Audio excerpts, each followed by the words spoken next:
আসসালামু আলাইকুম ভাই। এক টুকরো মাটি নিজের বলে হবে না কোনোদিনও, তবুও মিজান ভাই শহরকে করেছে আপন। রঙিন শহরে, আজব শহরে ছাড় পোকার কামড়ে করেছে রাত্রি যাপন। আজ এই মিজান ভাই ভাইরাল।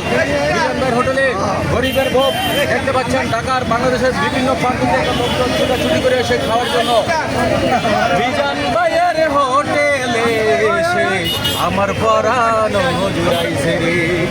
মিজান ভাইয়ের ভালো লোক, সবাই করবেন তার জন্য দুয়ারে ভাই। মিজান ভাইয়ের জন্য শুভকামনা। মিজান ভাই এগিয়ে যাক, সফলতা বলে কেউ আসে না। প্রচণ্ড ইচ্ছা শক্তি থাকলে সফলতা আসবে। সফল তুমিও হবে যদি উপরে ভাগ্যে লিখে রাখে।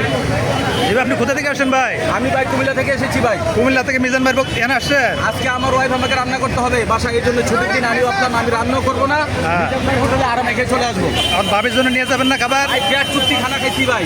আচ্ছা, মানে আলু 18 পিস, হাই হাই। ওর এত বড় একটা মাংস টুকরা। কত টাকা নিল? সবজি, তারপরে ডাল, তারপরে লেবু, শসা, মাত্র 100 টাকা ভাই। মাত্র 100 টাকা? ভাই পেট চুক্তি, আমার পেট একটু বড় ভাই, অনেক খাইছি আলহামদুলিল্লাহ। আলহামদুলিল্লাহ, আল্লাহু আকবার।